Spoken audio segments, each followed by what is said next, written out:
pasti fajar merekah di setiap pagi.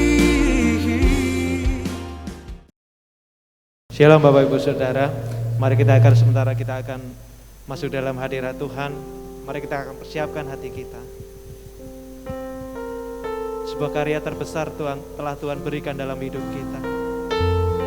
Dia telah mati di atas kayu salib untuk memberikan hidup yang kekal bagi kita yang mengasihi Dia.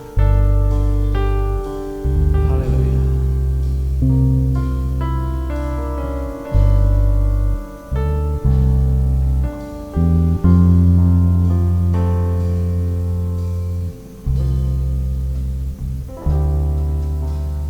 Kasih yang terindah,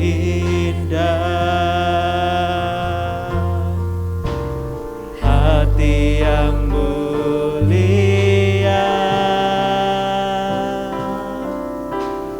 hanya ku temukan di dalam-Mu, Yesusku. Pujian dari hatiku, selalu di setiap waktuku, tiada pernah berubah kasih-Mu. Kasih yang terindah, haleluya. Kasih yang terindah, hati yang mulia, hanya ku temukan di dalam-Mu, Yesusku. Pujian dari hatiku, selalu di setiap waktuku, tiada pernah berubah kasih-Mu.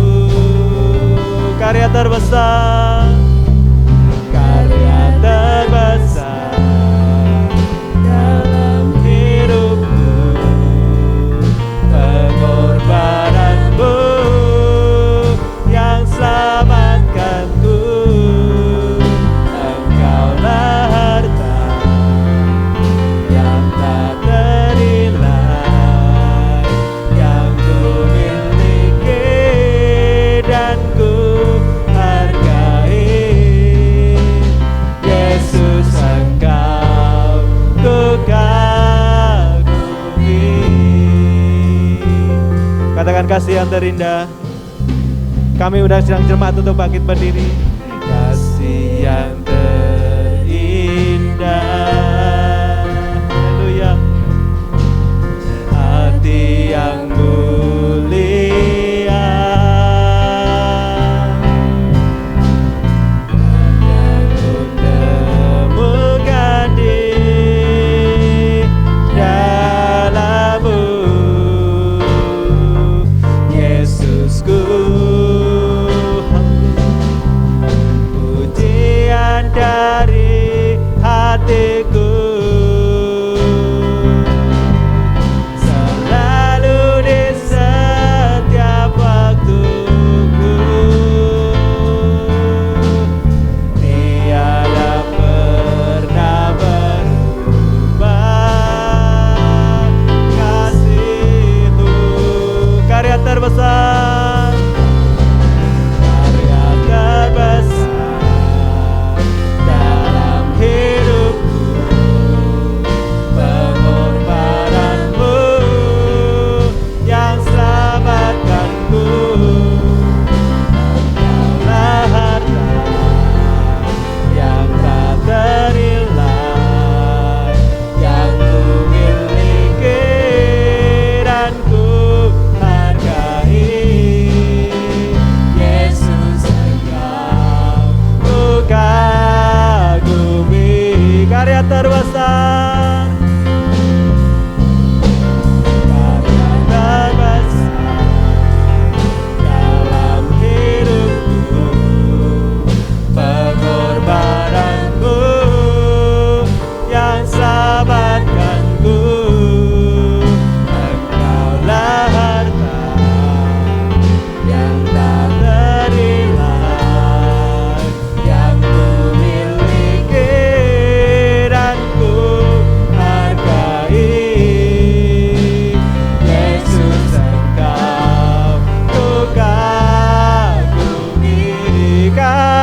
terbesar, karya terbesar dalam hidupku, pengorbananmu yang selamatkanku. Engkaulah harta yang tak ternilai, yang ku miliki dan ku hargai. Yesus Engkau ku Yesus Engkau ku kagumi, ku kagum. Sekali lagi katakan, Yesus Engkau ku kagumi, ku kagumi. Haleluya. Yesus,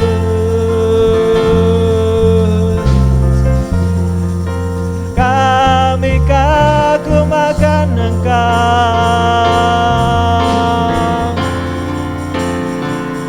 Glory, haleluya.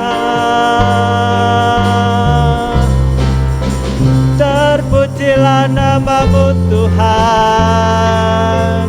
Ajaib, sungguh ajaib nama Yesus. Haleluya.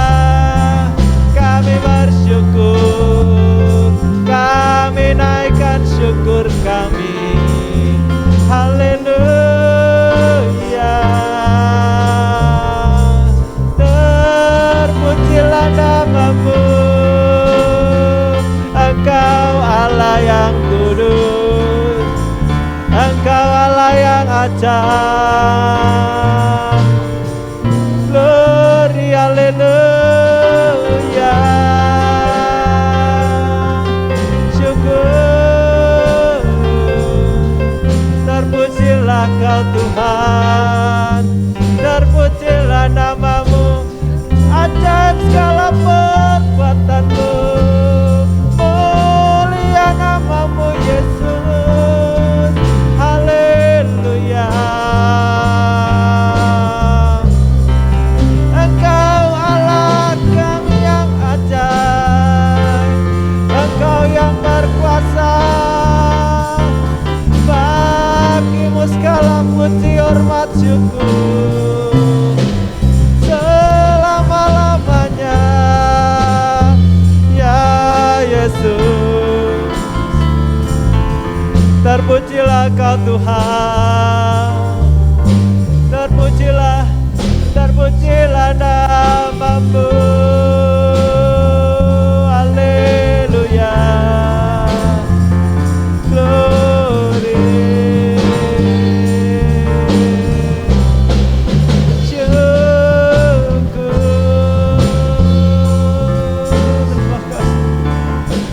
Terima kasih Yesus. Haleluya. Terima kasih atas karya-Mu yang sangat besar dalam hidup kami Tuhan. Hingga kami ada sampai saat ini, semua karena kemurahan-Mu ya Bapa. Haleluya Yesus, terima kasih Tuhan. Karya terbesar dalam hidupku, pengorbananmu. Ibu Gembala akan membuka ibadah kita dalam doa. Engkaulah harta yang tak ternilai, yang ku miliki dan ku hargai. Yesus Engkau ku kagumi, Yesus Engkau ku kagumi.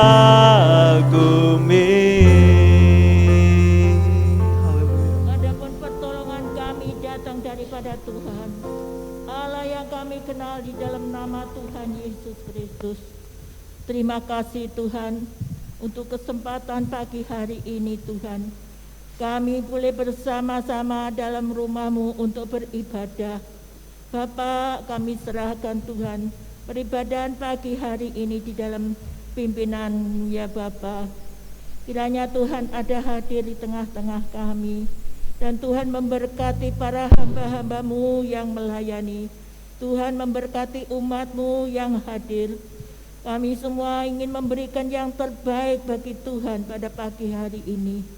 Dan Tuhan memberkatilah Tuhan, yaitu perjamuan kudus pada pagi hari ini Tuhan, supaya setiap umat-Mu yang ambil bagian di dalam tubuh dan darah-Mu, mereka semua diberkati oleh Tuhan, yang sakit disembuhkan, yang lemah dikuatkan, mereka yang ada di dalam pergumulan Tuhan memberikan jalan keluar, Tuhan memberikan kemenangan. Terima kasih Tuhan, terima kasih. Kami serahkan Tuhan ibadah ini Tuhan, dari permulaan sampai akhirnya hanya di dalam pimpinan Tuhan Roh Kudus, dan di dalam nama Tuhan Yesus Kristus kami peralaskan doa. Haleluya, amin. Silakan duduk kembali Bapak Ibu.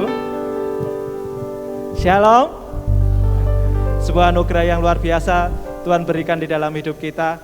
Kita dipertemukan kembali dalam perjamuan kudus yang pertama di tahun 2021 ini. Kita tidak tahu di depan nanti kehidupan kita akan seperti apa. Namun satu hal yang pasti yang harus kita imani, bahwa ketika kita bersama Yesus, kita akan keluar sebagai pemenang. Amin Bapak Ibu. Berikan kemuliaan untuk Allah kita. Puji nama Tuhan. Haleluya.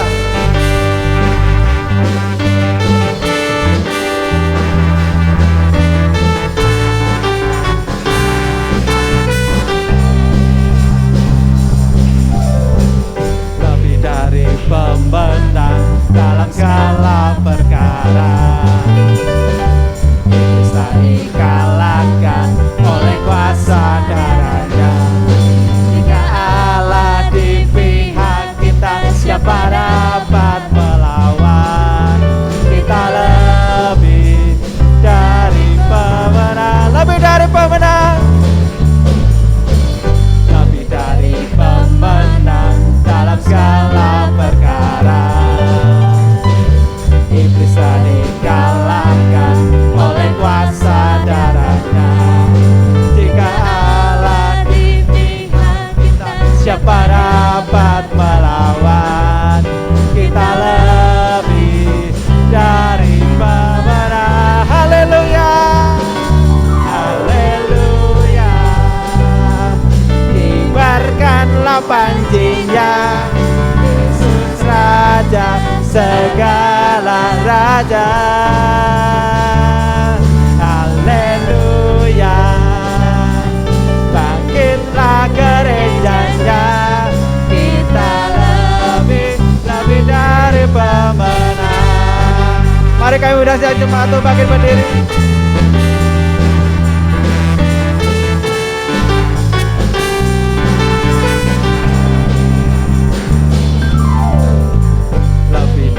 Pemenang dalam segala perkara. Iblis tak dikalahkan oleh kuasa darahnya. Jika Allah di pihak kita, siapa dapat melawan? Kita lebih dari pemenang. Sekali lagi, lebih dari pemenang. Lebih dari pemenang dalam segala perkara. Iblis tak dikalahkan oleh kuasa darahnya. Jika Allah di pihak kita, siapa dapat melawan? Kita lebih dari pemenang. Haleluya, haleluya. Kibarkanlah panjinya, Yesus Raja segala raja. Haleluya. Bangkitlah gerejanya, kita lebih dari pemenang. Katakan haleluya, haleluya. Kibarkanlah panjinya, Yesus Raja segala raja.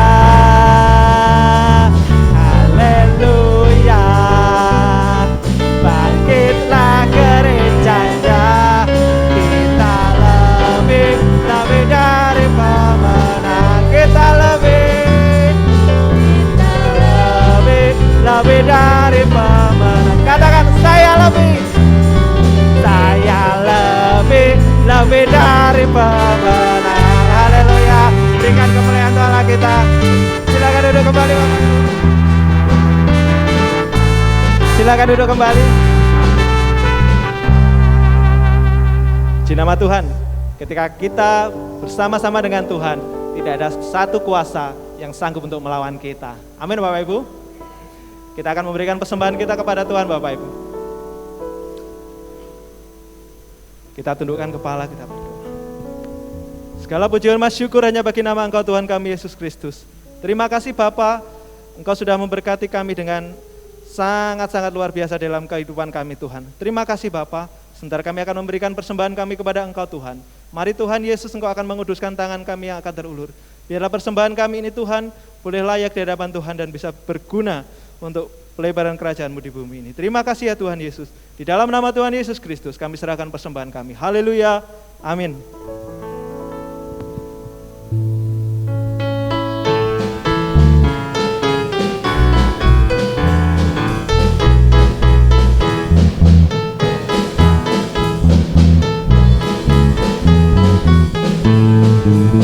Bersama Yesus lakukan perkara besar. Bersama Yesus tidak ada yang sukar. Bersama Yesus ada jalan keluar. Untuk masalahku, untuk masalahmu, untuk masalah kita. Bersama Yesus, bersama Yesus lakukan perkara besar. Bersama Yesus tidak ada yang sukar. Bersama Yesus ada jalan keluar. Untuk masalahku, untuk masalahmu, untuk masalah kita semua. Yesus anak domba Allah, juru selamat umat manusia. Yesus tabib yang ajaib, Dia menyembuhkan, Dia menguduskan, Dia membenarkan, Dia Raja segala. Bersama Yesus, bersama Yesus lakukan perkara besar. Bersama Yesus tidak ada yang sukar. Bersama Yesus ada jalan keluar. Untuk masalahku, untuk masalahmu, untuk masalah kita semua. Yesus anak domba Allah, juru selamat umat manusia.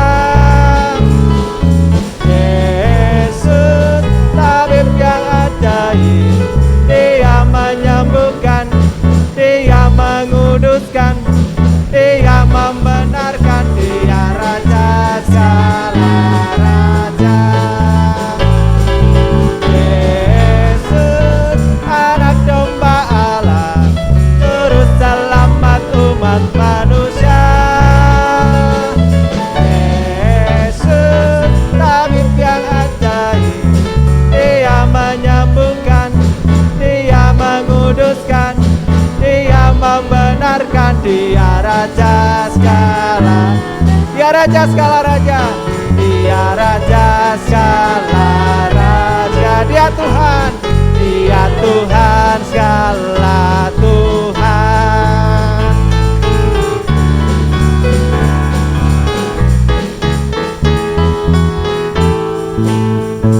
Haleluya. Bersama Yesus tidak ada perkara yang tidak mungkin dalam hidup kita Bapak Ibu. Mari kami undang untuk bangkit berdiri kembali. Kita akan persiapkan hati kita untuk kita menerima firman Tuhan. Sekalipun kita berjalan dalam lembah kekelaman, Tuhan Yesus adalah Allah yang setia. Dia tidak akan pernah sekalipun meninggalkan kita. Haleluya. Perlindungannya akan selalu nyata dalam kehidupan kita. Terus percaya dan terus berharap kepadanya Bapak Ibu. Dia Allah yang tidak pernah gagal dalam hidup kita. Terima kasih Tuhan. Walau ku harus berjalan, haleluya, dalam lembah kekelaman, perlindungan-Mu oh Tuhan, nyatalah bagi hidupku. Amin Tuhan. Tiada pernah sedetik pun, tiada pernah sedetik pun,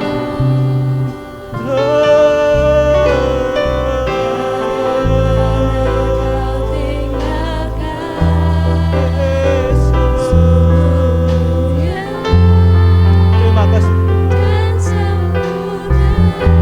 Glory, haleluya. Hanya Kau layak disembah. Yesus, Engkau juru selamat. Yesus, Engkau juru selamatku. Amin. Dalam janji-Mu kemenanganku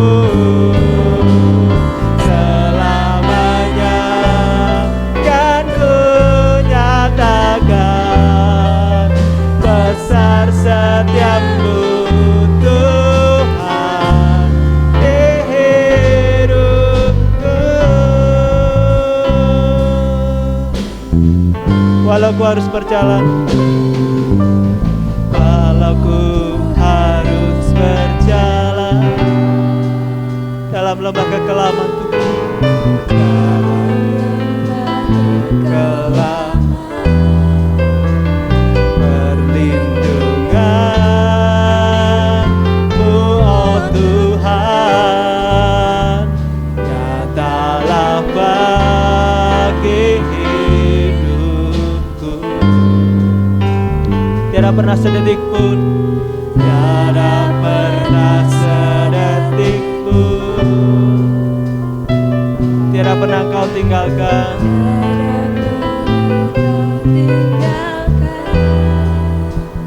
Sungguh mulia dan sempurna,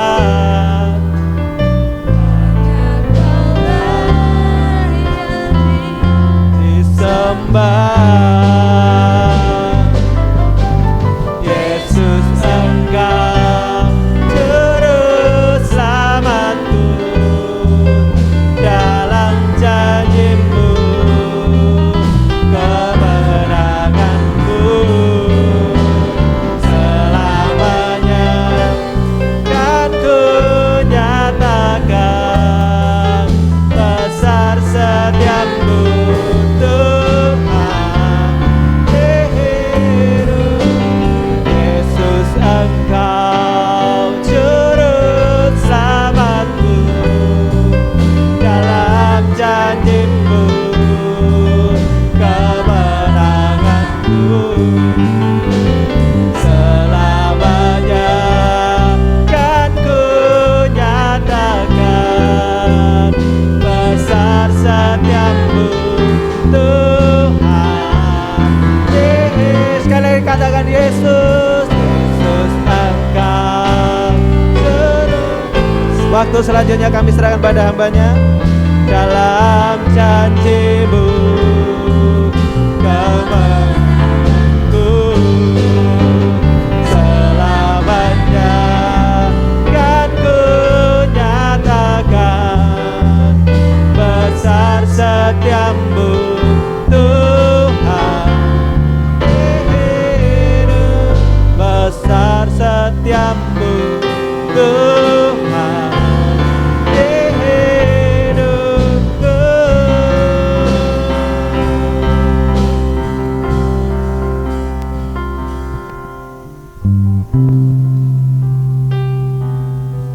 Maha besar Engkau ya Tuhan, Bapa yang kudus, Bapa di dalam nama Tuhan Yesus.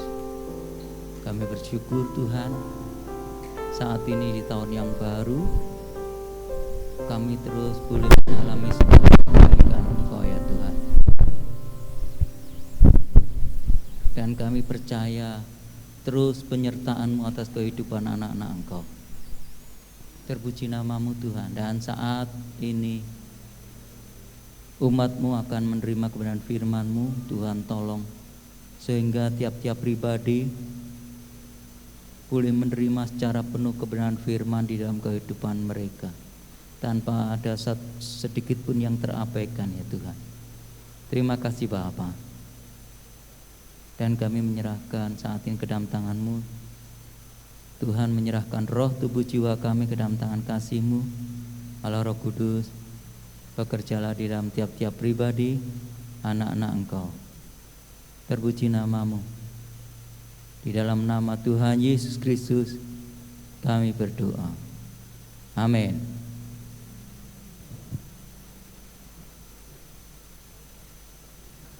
Puji Tuhan, ya. Di awal tahun baru ini kita dapat berjumpa kembali, semua hanya karena kasih kemurahan Tuhan di dalam kehidupan kita. Saudara, sebagai orang yang percaya, tentunya semua orang sebetulnya memerlukan keadaan yang baik di dalam kehidupannya. Tidak ada seorang pun yang tidak menginginkan satu keadaan yang tidak baik.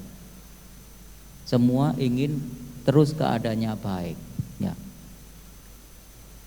Apa yang kita perlukan supaya keadaan ini menjadi baik? Bagi orang percaya, kita perlu yang namanya satu penyertaan Tuhan. Ya. Kita akan melihat perihal tentang penyertaan Tuhan. Kita akan melihat dari firman Tuhan yang berada di dalam kitab Keluaran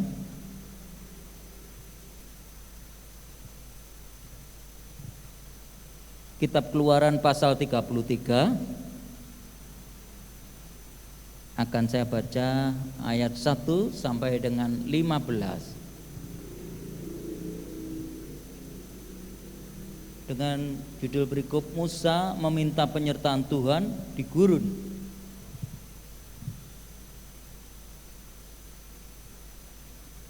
Berfirmanlah Tuhan kepada Musa, pergilah, berjalanlah dari sini engkau dan bangsa itu yang telah kau pimpin keluar dari tanah Mesir, ke negeri yang telah kujanjikan dengan sumpah kepada Abraham, Ishak dan Yakub. Demikian, kepada keturunanmu lah akan kuberikan negeri itu. Aku akan mengutus seorang malaikat berjalan di depanmu dan akan menghalau orang Kanaan, orang Amori, orang Het, orang Feris, orang Hewi dan orang Yebus, yakni ke suatu negeri yang berlimpah-limpah susu dan madu. Sebab aku tidak akan berjalan di tengah-tengahmu, karena engkau ini bangsa yang tegar tengkuk, supaya aku jangan membinasakan engkau di jalan. Ketika bangsa itu mendengar ancaman yang mengerikan ini, berkabunglah mereka dan seorang pun tidak ada yang memakai perhiasannya. Berfirmanlah Tuhan kepada Musa, katakanlah kepada orang Israel, kamu ini bangsa yang tegar tengkuk. Jika aku berjalan di tengah-tengahmu sesaat pun, tentulah aku akan membinasakan kamu. Oleh sebab itu tinggalkanlah perhiasanmu, maka aku akan melihat apa yang akan kulakukan kepadamu. Demikianlah orang Israel tidak memakai perhiasan-perhiasan lagi sejak dari gunung Horeb. Sesudah itu Musa mengambil kemah dan membentangkannya di luar perkemahan, jauh dari perkemahan, dan menamainya kemah pertemuan. Setiap orang yang mencari Tuhan, keluarlah ia pergi ke kemah pertemuan yang di luar perkemahan. Apabila Musa keluar pergi ke kemah itu, bangunlah seluruh bangsa itu dan berdirilah mereka masing-masing di pintu kemahnya. Dan mereka mengikuti Musa dengan matanya sampai ia masuk ke dalam kemah. Apabila Musa masuk ke dalam kemah itu, turunlah tiang awan dan berhentilah di pintu kemah, dan berbicaralah Tuhan dengan Musa di sana. Setelah seluruh bangsa itu melihat bahwa tiang awan berhenti di pintu kemah, maka mereka bangun dan sujud menyembah masing-masing di pintu kemahnya. Dan Tuhan berbicara kepada Musa dengan berhadapan muka, seperti seorang berbicara kepada temannya. Kemudian kembalilah ia ke perkemahan, tetapi abdinya Yosua bin Nun, seorang yang masih muda, tidaklah meninggalkan kemah itu. Lalu berkatalah Musa kepada Tuhan, memang engkau berfirman kepadaku, suruhlah bangsa ini berangkat, tetapi engkau tidak memberitahukan kepadaku siapa yang akan kau utus bersama-sama dengan aku. Namun demikian engkau berfirman, aku mengenal namamu dan juga engkau mendapat kasih karunia di hadapanku. Maka sekarang jika aku kiranya mendapat kasih karunia di hadapanmu, beritahukanlah kiranya jalanmu kepadaku, sehingga aku mengenal engkau, supaya aku tetap mendapat kasih karunia di hadapanmu. Ingatlah bahwa bangsa ini umatmu. Lalu ia berfirman, aku sendiri hendak membimbing engkau dan memberikan ketentraman kepadamu. Berkatalah Musa kepadanya, jika engkau tidak membimbing kami, janganlah suruh kami berangkat dari sini. Amin. Saudara, ini adalah satu di mana ada satu masalah di dalam bangsa Israel. Kalau kita membaca di dalam firman Tuhan ini, kita bisa melihat bahwa di sini Tuhan berfirman bahwa Dia tidak akan berada di tengah-tengah bangsa Israel. Dia akan mengutus, katanya, dikatakan di situ adalah mengutus malaikatnya. Dan di situ, saudara, malaikat itu nanti yang akan bertindak menghalau orang Amori. Jadi Tuhan sudah memberikan satu tanah perjanjian, dan yang akan bertindak adalah malaikat itu. Ketika orang Israel mendengar hal ini, dikatakan di ayat ini, mereka menangis. Mereka merasakan satu kengerian. Karena apa? Tuhan tidak berada di tengah-tengah mereka. Tuhan tidak menyertai mereka, maksudnya dengan langsung seperti sebelumnya, tetapi Tuhan akan mengutus malaikatnya. Ini menjadi satu hal yang mengerikan bagi bangsa Israel. Mengapa hal ini terjadi? Sampai ada satu kesenjangan dalam hal ini antara bangsa Israel dengan Tuhan, Yehova, dengan Allah. Saudara, kita bisa melihat di dalam pasal sebelumnya, pasal 32, di situ diceritakan kisahnya. Mengapa hal ini terjadi? Karena pada waktu orang Israel itu keluar dari tanah Mesir, dia memiliki banyak sekali harta, ya. Karena mereka dikatakan dalam tanda kutip ini kayak merampok begitu, kayak merampas, tapi bukan dalam ndak begitu ya. Tapi mereka meminta orang Mesir memberi dengan murah hati emas itu. Nah, mereka membawa harta itu, emas perak itu, dibawa keluar. Tetapi satu saat Tuhan mengutus Musa untuk naik ke gunung untuk bertemu dengan Tuhan, untuk menerima 10 hukum Tuhan. Dan di situ bagi orang Israel terlalu lama, karena dikatakan Musa tidak turun-turun. Mungkin Musa sudah mati. Kita tidak tahu apa yang terjadi pada Musa. Hatinya mulai goyah, keimanannya goyah.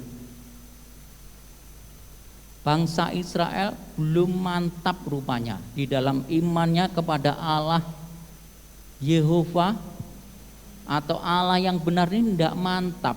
Padahal mereka sudah melihat semua perbuatan ajaibnya. Mengapa hal ini begitu? Karena dia bangsa Israel itu memandang kepada Musa, pemimpin itu. Mereka kalau berpikir Musa ini sudah tidak ada, terus mereka tidak bisa berbuat apa-apa.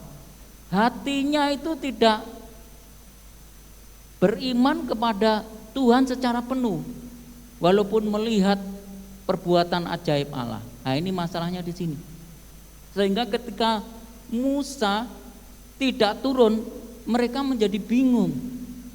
Dikatakan,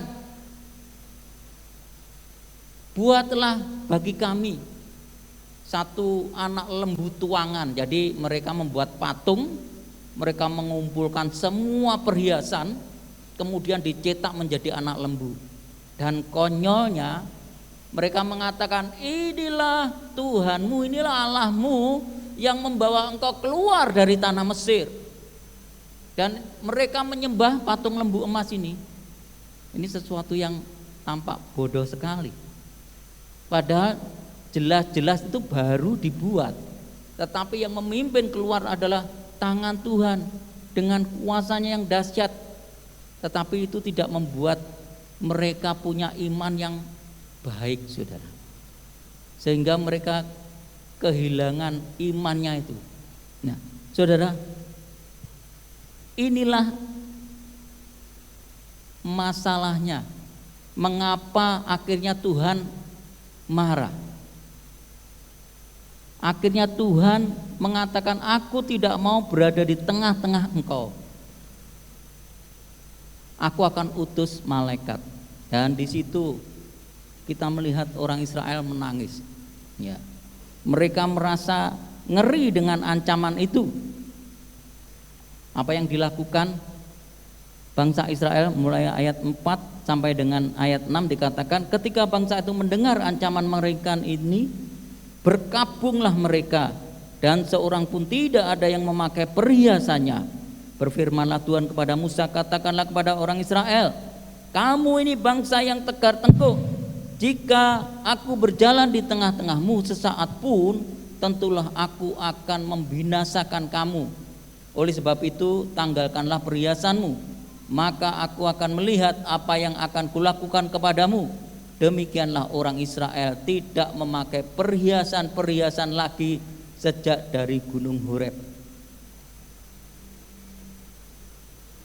Mereka berkabung, dikatakan, merendahkan diri, menyesali. Orang Israel bertobat daripada kesalahannya, daripada pelanggarannya. Saudara, hal ini terjadi mengapa? Seringkali ada masalahnya karena ada seperti ada peluang begitu ya. Karena mereka pun juga melihat, kalau di Mesir mereka melihat dewa-dewa itu. Jadi mereka juga akhirnya karena tidak kuat membuat itu. Apalagi di tangan mereka ada perhiasan seperti orang-orang Mesir. Nah, inilah masalahnya. Seringkali hal ini pun juga terjadi di dalam kehidupan orang yang percaya. Orang Israel telah melanggar perintah Tuhan, yaitu bahwa mereka tidak boleh punya sesembahan yang lain, tidak boleh ada patung atau ada dewa-dewa lain selain hanya Tuhan saja. Nah, saudara, tapi rupanya mereka karena imannya yang tidak mantap akhirnya melakukan pelanggaran itu. Tuhan juga mau dalam kehidupan kita, kita hanya punya satu Tuhan saja, satu Allah saja. Tidak boleh ada yang lain. Tidak boleh ada berhala yang lain. Tuhan katakan tidak boleh ada berhala. Saya tidak mengerti, seringkali manusia ini juga orang percaya punya berhala di dalam hidupnya. Memang tidak seperti zaman dulu punya patung-patung, itu lebih fatal, saudara. Secara logika sudah fatal itu, tidak mengerti sama sekali. Tetapi kadang-kadang bukan seperti itu. patungnya atau berhalanya. Kalau Tuhan mengatakan di dalam firman Tuhan, katakan engkau tidak bisa mengabdi kepada dua tuan, kepada Mamon dan kepada Allah. Mesti salah satu engkau akan kasih, satunya enggak, saudara. Artinya bagaimana, saudara? Artinya begini, salah satu yang menjadi rivalnya Tuhan, menjadi musuhnya, begitu katakan gampangnya, musuhnya Tuhan itu adalah berhala, itu adalah harta atau mamon, itu uang, itu yang menjadi musuhnya Allah. Kalau harta ini kita taruh sama dengan Allah, itu sama dengan juga berhala di dalam kehidupan orang percaya. Tidak boleh ada sesuatu yang dikasihi, dihormati lebih daripada Allah, atau sama dengan Allah juga tidak boleh. Ada kalanya orang memberhalakan anaknya, bisa. Yang jadi berhala istrinya, bisa, suaminya, pekerjaannya, atau apapun juga, sehingga bisa mendesak Allah ini. Dalam arti mungkin, saudara, kehidupan kita mestinya kita punya hubungan yang lebih baik, khusus lebih utama, yaitu dengan Tuhan. Tetapi ini bisa disingkirkan. Karena apa? Masalah pekerjaan bisa, masalah kekayaan bisa. Ya hanya sekedar menjadi orang percaya, itu namanya memberhalakan, saudara.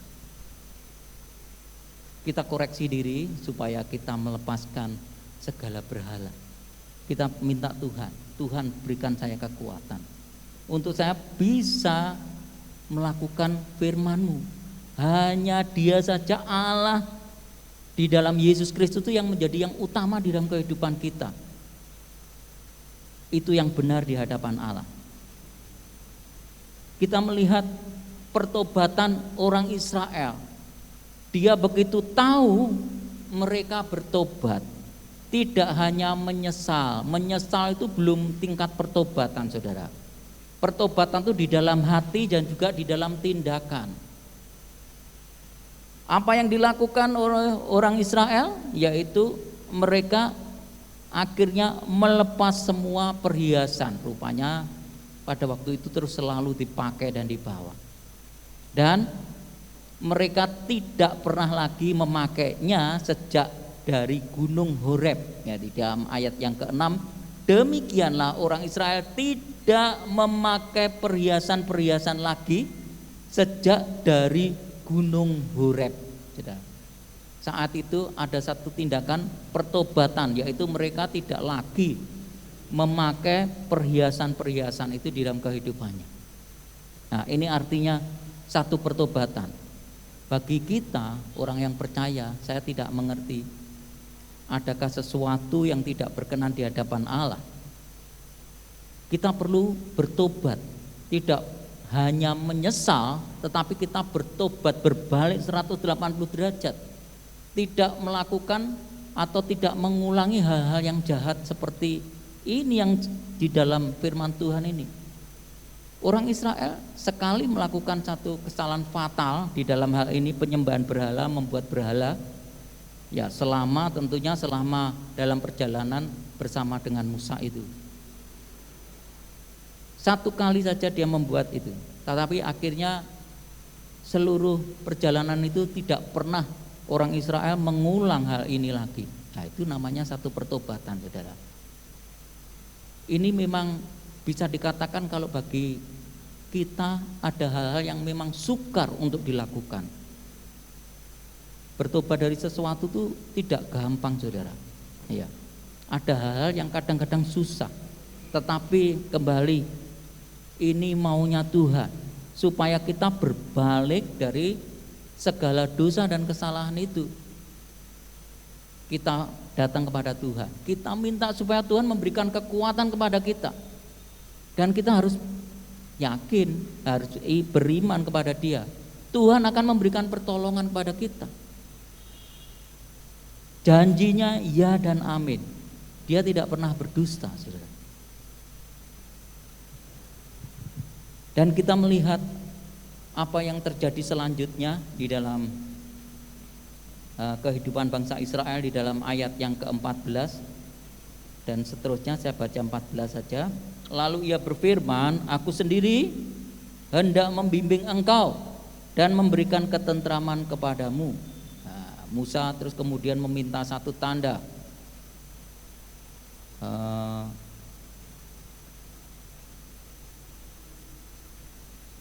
15.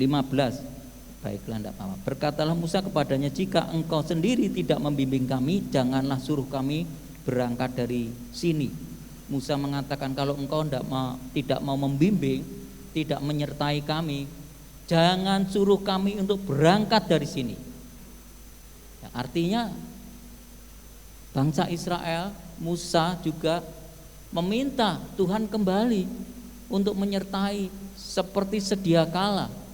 Karena apa?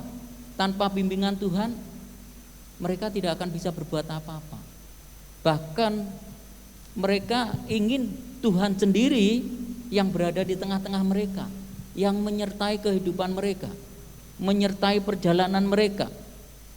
Tidak seperti yang dikatakan sebelumnya, Tuhan akan mengutus malaikatnya begitu. Tapi mereka minta supaya Tuhan sendiri yang ada di dalam kehidupan bangsa Israel.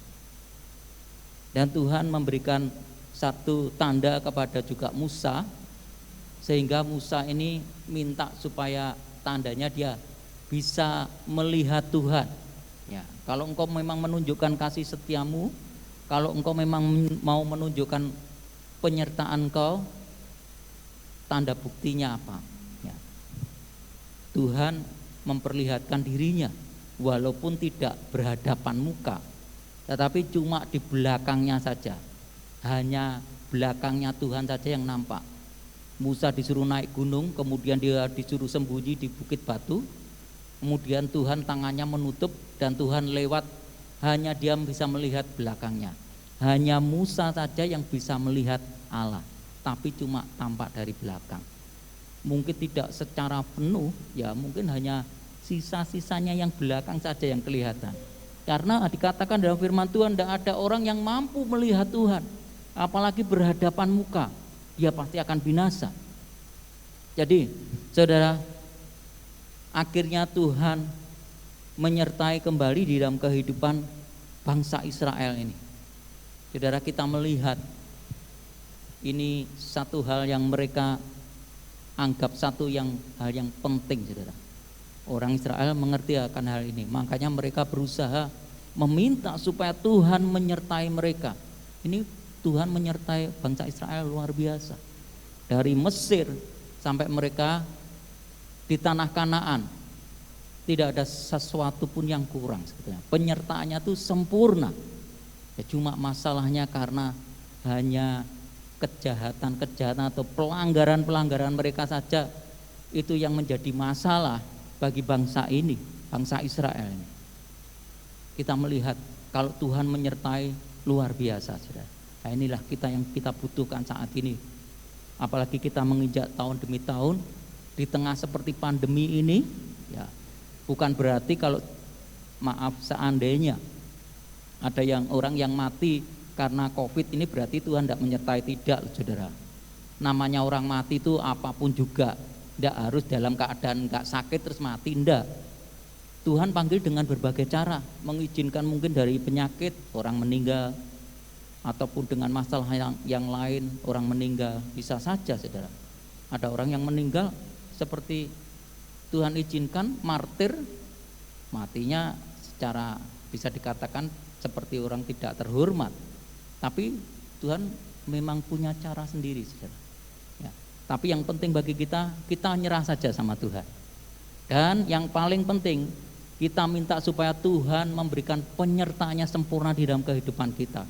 Sebagaimana saat kemarin kita melihat Tuhan katakan Immanuel, Allah beserta dengan kita. Itu juga kita minta seluruh kehidupan kita di dalam penyertaannya, saudara. Nah, apa untungnya? Karena Tuhan itu adalah Allah yang paling berkuasa di atas segalanya, dan Dia merancangkan segala sesuatu. Hidup kita itu kalau di dalam penyertaan Allah akan indah, saudara.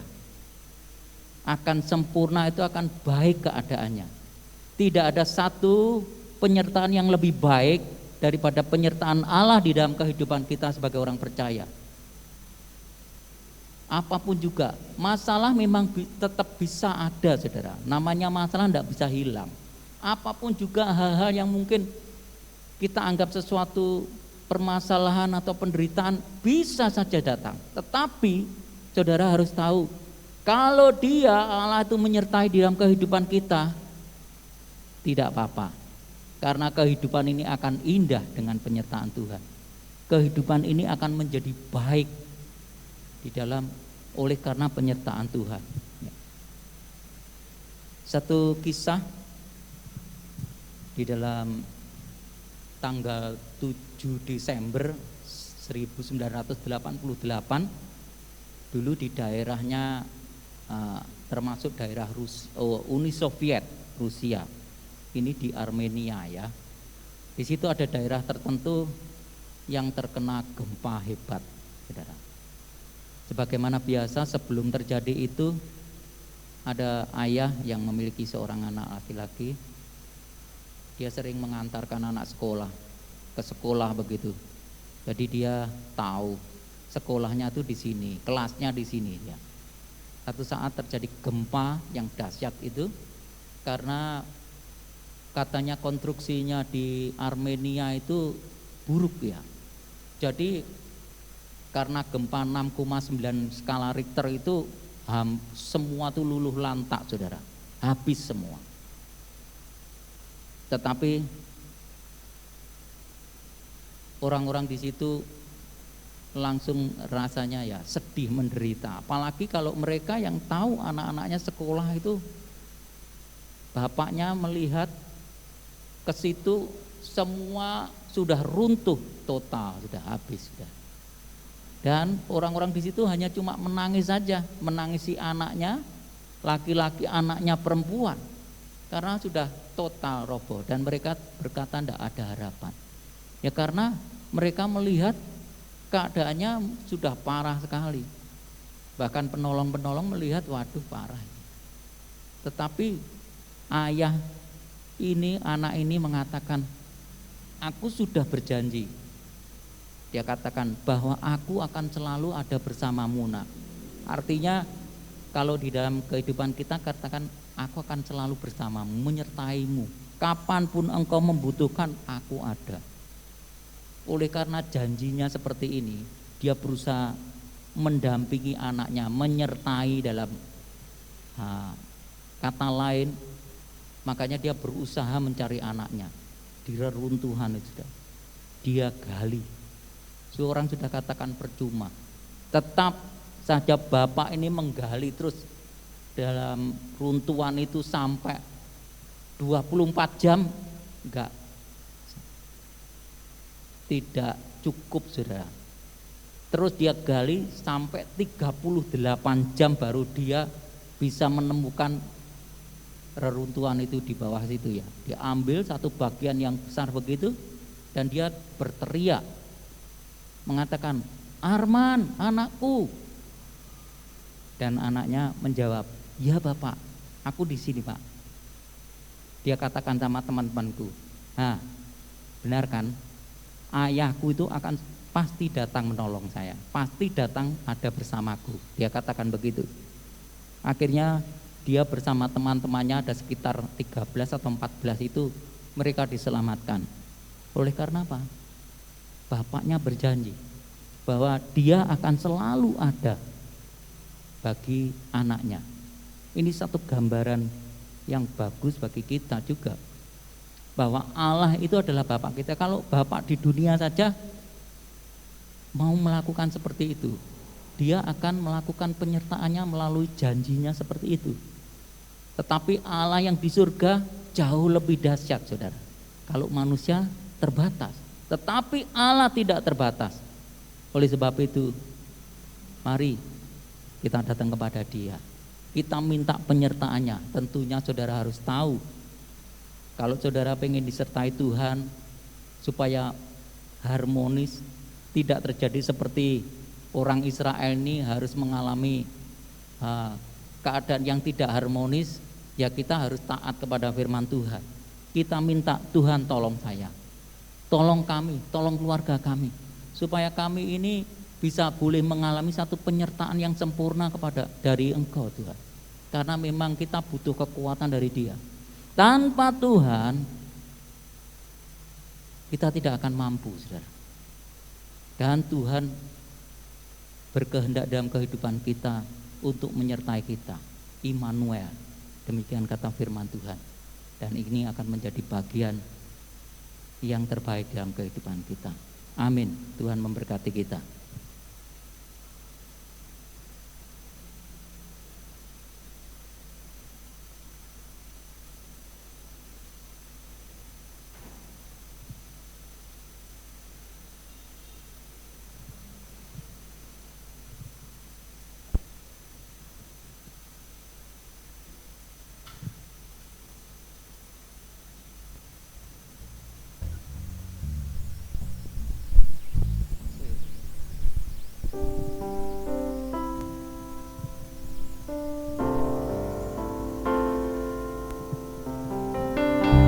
Jalanmu tak terselami oleh setiap hati kami, namun satu hal ku percaya, ada rencana yang indah, tiada terduga kasih-Mu, heran dan besar bagiku arti kehadiran-Mu selalu nyata di dalam hidupku. Penyertaan-Mu sempurna, rencana-Mu penuh damai, aman dan sejahtera, walau di tengah badai. Ingin-Mu selalu bersama, rasakan keindahan arti kehadiran-Mu Tuhan.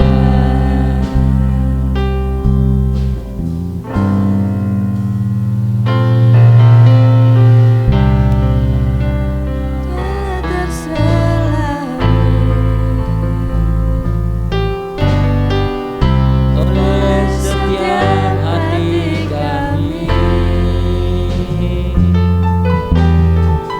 namun satu hal ku percaya, ada rencana yang indah, tiada terduga kasih-Mu, heran dan besar bagiku arti kehadiran-Mu selalu nyata di dalam hidupku. Penyertaan-Mu sempurna, petugas perjamuan dulu saya undang untuk berdiri. Aman dan Sejahtera walau di tengah badai, ingin-Ku selalu bersama, rasakan keindahan arti kehadiran-Mu Tuhan.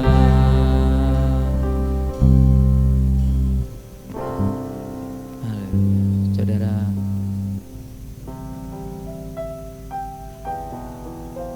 pagi hari ini kita di awal tahun ini kita akan menerima berkat-berkat Tuhan kembali. Percayalah, Tuhan akan selalu memberikan penyertaannya kepada kita. Dan juga kita akan menerima berkat perjamuan kudus. Saudara berdoa supaya engkau layak untuk menerima perjamuan kudus ini. Perjamuan kudus boleh menjadi berkat bagi kehidupan saudara, bagi kehidupan kerohanian saudara, bagi jasmani saudara. Sekiranya ada sesuatu yang mungkin tidak berkenan di hadapan Allah, saudara mohon ampun dan bertobat.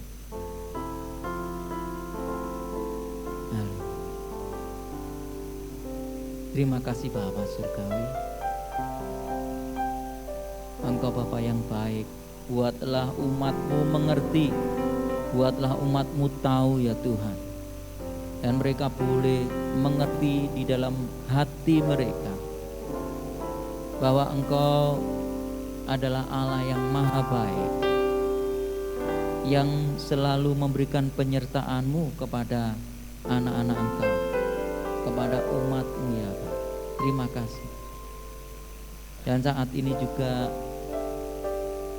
oleh karena kasih-Mu Tuhan, kami akan menerima perjamuan kudus. Mohon Bapa, sucikan dan kuduskan kami semua, layakkan untuk menerima perjamuan kudus ini dalam kehidupan kami ya Pak.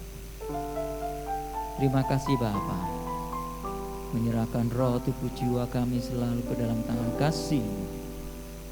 Dan dalam nama Tuhan Yesus Kristus kami berdoa. Amin.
Saya undang untuk saudara bisa bangkit berdiri.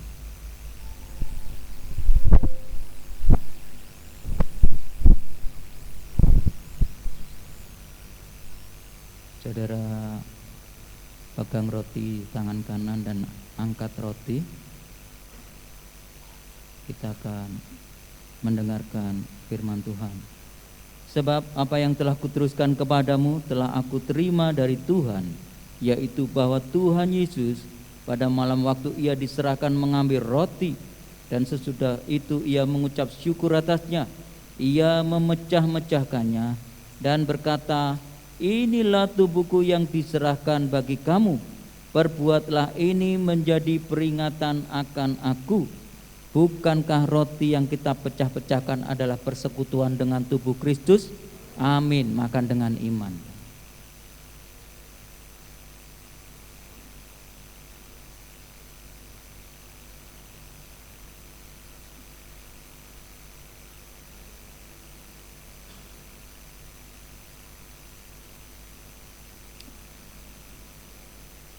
persiapkan anggur.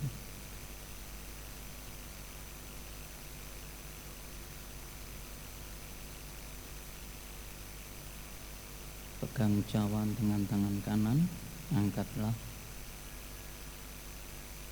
Demikian juga ia berkata.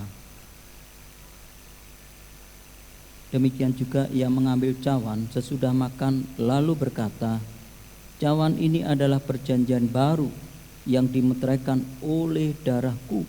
Perbuatlah ini setiap kali kamu meminumnya menjadi peringatan akan aku. Bukankah cawan pengucapan syukur yang atasnya kita ucapkan syukur adalah persekutuan dengan darah Kristus? Amin. Dalam nama Tuhan Yesus Kristus kita minum.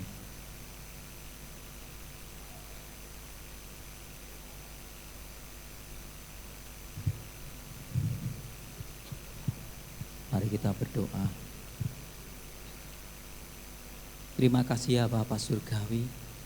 Kami bersyukur saat ini Tuhan untuk berkat-berkat Engkau, kebaikan, kemurahan-Mu Tuhan di dalam kehidupan kami. Pada pagi hari ini kami berdoa Tuhan, khususnya untuk negara kami, untuk Presiden Bapak Jokowi beserta wakilnya Pak Maruf Amin dengan jajaran para menteri, juga TNI Polri, aparat sipil negara, semua orang yang terlibat di dalam pemerintahan ini ya Tuhan. Tuhan tolong supaya mereka memiliki integritas di dalam kehidupan mereka. Tuhan pimpin dan bimbing Tuhan, supaya mereka melakukan hal yang benar bagi negeri ini Tuhan. Terima kasih Tuhan, jauhkan dari segala roh-roh radikalisme di dalam kehidupan negara ini, dan curahkanlah belas kasihan-Mu atas negeri ini ya Tuhan, sehingga Bapa Engkau banyak menarik jiwa-jiwa mereka boleh menerima keselamatan di dalam Tuhan Yesus Kristus. Terpuji nama-Mu. Terima kasih Bapa. Dan saat ini kami menyerahkan semua ke dalam tangan-Mu Tuhan. Terima kasih Tuhan. Kami bersyukur untuk semuanya. Doa selanjutnya saya serahkan kepada Ibu Gembala.